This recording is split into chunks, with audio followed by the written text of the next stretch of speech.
Higgs boson, Chandrashekhar limit, string theory, neutrinos, quantum entanglement. कुछ समझा क्या?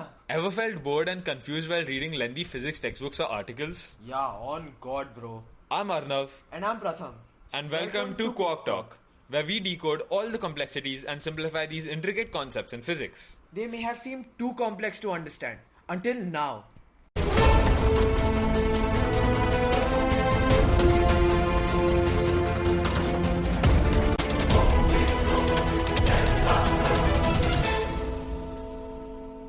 Classical mechanics is great, but only if you know the state of a system, which includes both the position and velocity of a particle.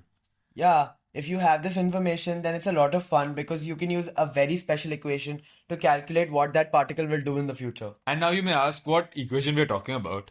Yeah, it was made by the same guy who invented binomial theorem and calculus. Famous guy. Yeah, any guesses? Newton and his second law. That's correct. And when we come to quantum mechanics, if you know the quantum state of a particle, which is called its wave function, you can use the Schrodinger equation to calculate what the particle will do in the future, just like the Newton's second law for classical mechanics. Exactly. And usually, generally, this spreads out over time in such a way that there's a beautiful symmetry. Because if you know the initial state, you can use that equation to evolve that state smoothly and continuously into the future. And it's all fun and play until the real problem arises.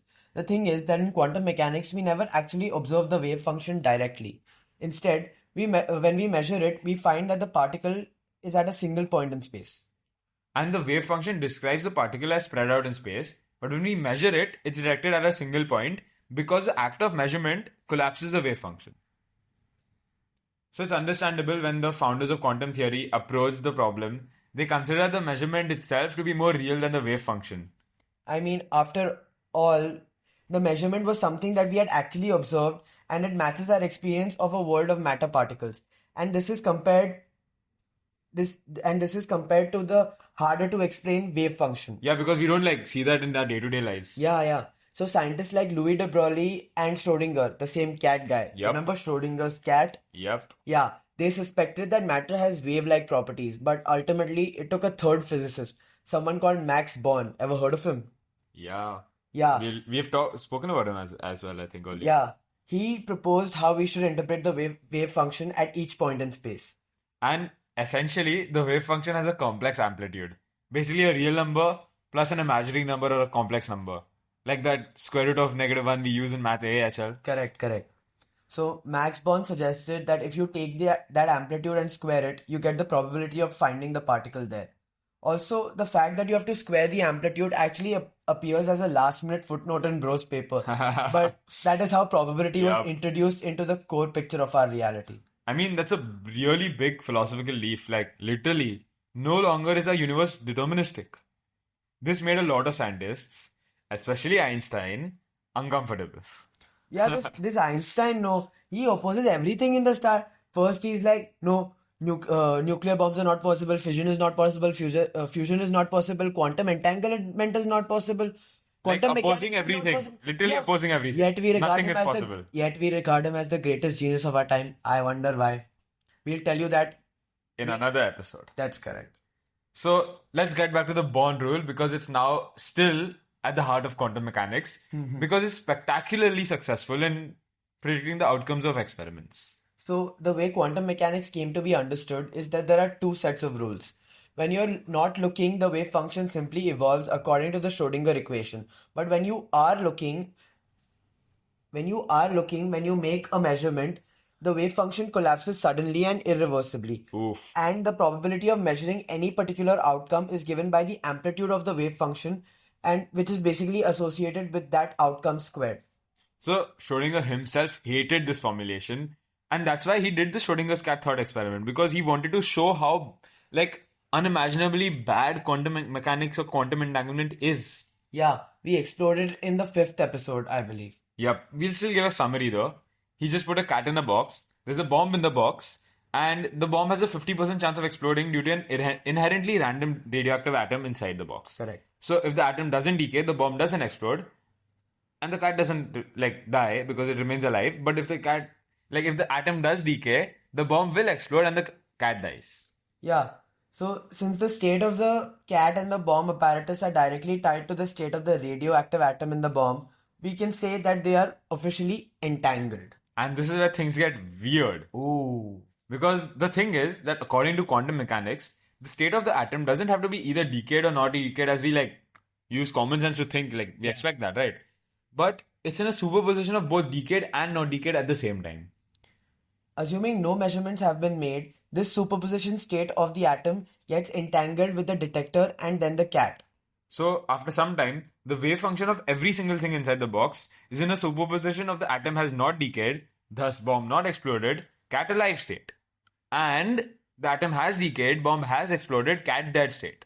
So both the things are happening at the same time. So according to quantum mechanics, the cat really is both alive and dead at the same time. And only when we open the box and make a measurement does the wave function collapse and the cat actually becomes either dead or alive. And now these days, Schrodinger's cat is often used as a way to show, how weird quantum mechanics really is. But that wasn't Schrodinger's point. He wanted to show that quantum mechanics as formulated was just wrong. Yeah, in fact, there is a better way to think about quantum mechanics entirely, that we'd argue is more logical and consistent. To get there, we have to examine the three essential components of Schrodinger's cat: superposition, entanglement, and measurement. First, let's see if any of them is flawed, okay?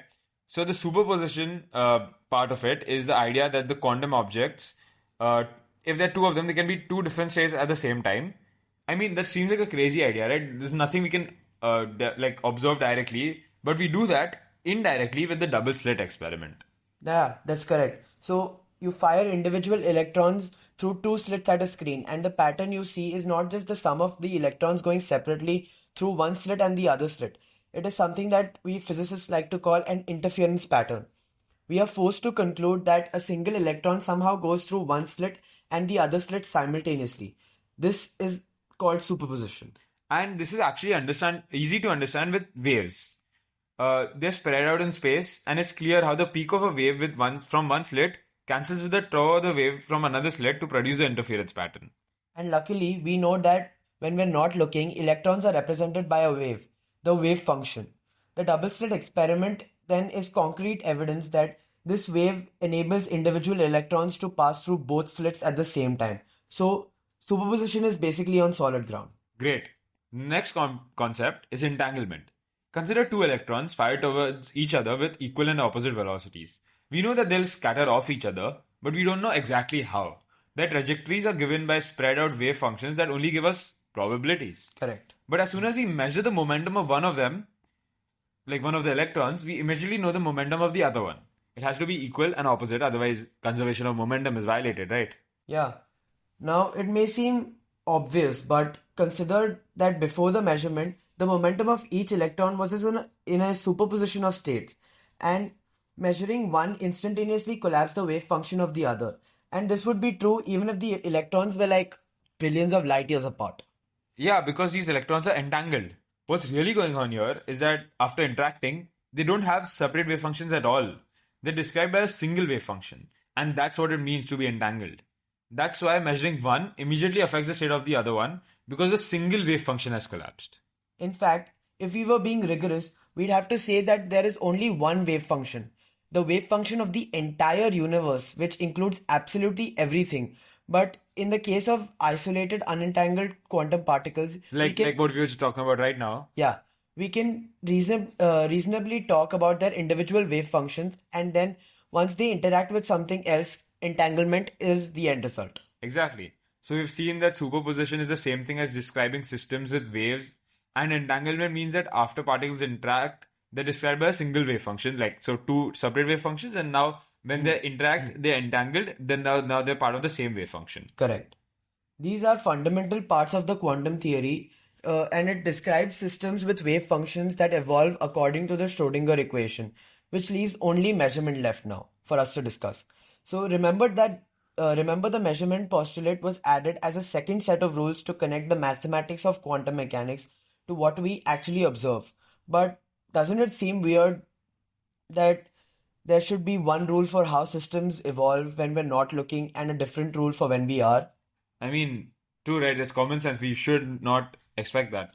But when you boil it down, measurement is just the interaction of one quantum system, electrons and photons, with another quantum system, and we know exactly how to deal with that. We simply evolve the wave functions according to the Schrodinger equation. So, what if we throw out all the rules associated with measurement? Well, then in the Schrodinger's cat thought experiment, the radioactive atom in a superposition of decayed and not decayed gets entangled with the detector. Now remember, we are also made of electrons and atoms as well, right? Yeah. And they also obey the laws of quantum mechanics. So we are quantum mechanical. So when we open the box, there's no measurement, no wave function collapse, and we simply get entangled with the state of everything inside the box. So we see the cat alive and we see the cat dead. How is that possible? I'm guessing you've never seen both an alive and a dead cat, but like before. But the solution is it's because that you saw the cat alive and the you that saw it dead actually inhabit what we call separate worlds. Basically, they exist in their own complete realities, and those realities will never interact. But where did these separate worlds come from? Well, something we haven't mentioned yet are all the particles of the environment. The air molecules like photons from light and every other like particle that we're not keeping track of. So if a quantum object in superposition gets entangled with the environment, it's said to undergo environmental decoherence. This branches a wave function of the universe, essentially splitting the universe into two slightly different copies. So, a more realistic account of Schrodinger's cat goes like this. The radioactive atom evolves from 100% not decayed into a quantum superposition of decayed and not decayed. Then the detector becomes entangled with the superposition state of the atom, but the detector is being bombarded by all these air molecules and photons in the box, which would bounce off like differently if it has detected radiation than if it hasn't, basically. So almost immediately the detector becomes entangled with the state of the environment as well, right? Yeah. And this decoheres, basically like opposite of coherent waves kind of thing. So branching the wave function into two. And at that moment, you're split into two identical copies. So one in this universe, one in a parallel universe kind of thing. So one entangled with each outcome of the experiment. Or one you seeing the cat alive versus you seeing the cat dead. And you continue to be identical until you open the box. But in this case, when you open the box, you find the cat either alive or dead when you open it. What we're unaware of is that the other outcome also happened to someone who's not you because there's a copy of you. Correct. Both observers came from you, but they're no longer you and they're no longer identical to each other. So, this interpretation of quantum mechanics is called many worlds, and it was formulated by Hugh Everett. And if it's true, the branching of the wave function is happening all the time so frequently, in fact, that the rate may as well be infinite, creating infinite subtly different worlds all the time. And that's because like we have radioactive atoms like of potassium and all already inside our body, like around 6,000 of them. We already have them constantly decaying in each of the humans, and we have 8 billion humans in the world. And that's only counting the radioactive atoms in humans, forgetting the rest of the earth. So basically infinite. Yeah.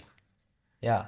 So this may sound implausible to put it mildly, but consider that all those worlds are naturally part of the mathematics of quantum mechanics. And many worlds just takes them seriously to get and to get rid of them requires something like the collapse of the wave function.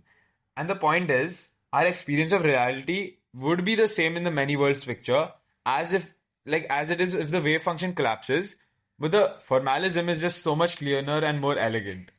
And all we have here are wave functions that have evolved under the Schrodinger equation. The implication is that the founders of quantum theory may have got it exactly backwards.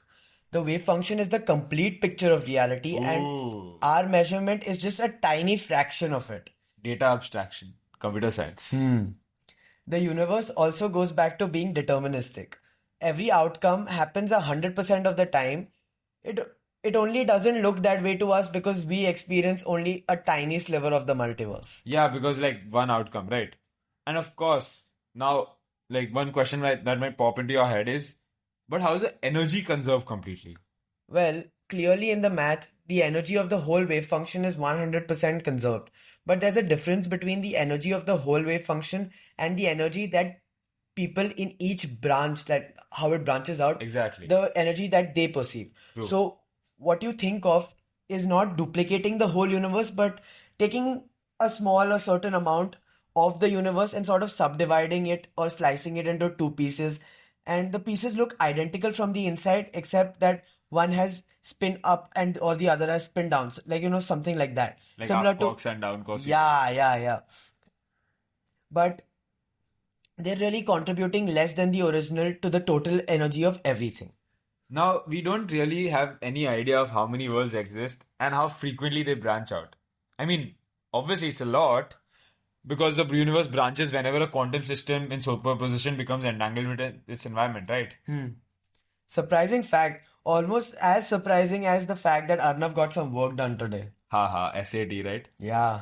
But our bodies, as we said earlier, have atomic nuclei that are radioactive and they decay 5 to 6,000 times a second. And every one of those either decay or they don't. You can think of it as a superposition. Once it decays, it sort of interacts with what's around it and it becomes entangled and the universe branches its wave function, right? So branching is happening many, many times a second just because a radioactive nucleus decays in your body. But is it happening infinitely often? Well, we don't know because we don't know whether the total number of possible branches is infinitely big or finite. It's humongous, and at any stretch, there's plenty of room for all these branches to exist. And it might very well be finite. But the thing is, the details hinge on things that we don't understand about quantum gravity and cosmology. So it's a big number, but we don't know how big. Big words as well. Yup. We want to tell you that many worlds means everything that could possibly happen happens. But that's not true. Okay? Many worlds means that the wave function obeys the Schrödinger equation. The all-holy Schrödinger equation. Yeah. It predicts that many things could potentially happen, but not every wildest thing that you can imagine, right? So, for example, an electron will never become a proton. It would violate the conservation of mass and the conservation of charge and all these fundamental laws of physics. That just isn't going to happen ever. Yeah, like a lion won't just transform into an elephant in like moment's notice. That's correct. But this doesn't mean that there isn't a universe where Stephen Curry isn't the greatest shooter of all time. But the probability of that happening is just so low. Yeah, that could really never happen, right?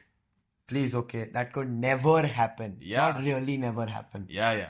So coming back, we can only see a finite amount of universe, like of our universe, like the observable universe, right? Because light moves at the speed of light. Correct. So the universe could be infinitely big for all we know. And many of us, most of the scientists in the world believe that the universe is expanding at an accelerating rate. So we won't be able to see everywhere. Yeah, it's plausible that everywhere in the universe looks more or less like what we see with the galaxies and stars. It's just like a tiny bit of it. True. If that's true, then there's an infinite number of copies of people exactly like us. Some of them are presidents, some of them are winning Nobel Prizes, some of them are professional gamers or basketball players or whatever. This is just because there's a lot of different shuffling around of the atoms. So here's a philosophy for you. There's a wave function of the universe. That's all that really exists, okay? But breaking the wave function of the universe into different pieces that you and I call branches of the worlds is very convenient for us human beings. But that's all it is. It's not built into the fabric of reality itself. It's just like the air, like in a room. Let's just take a room. Rather than listing the position and velocity of every single air molecule, we just tell you that the temperature of the air and the pressure of the air, like the average kinetic energy and the pressure. And things like that, that's just a convenient description for us human beings. It's not the full description of reality, and branches are exactly the same way. So if you get annoyed that there's two different ways of describing the branching, you have to remember that the whole idea of branching is just a human convenience. And that, my friends, is quantum entanglement and many worlds for you.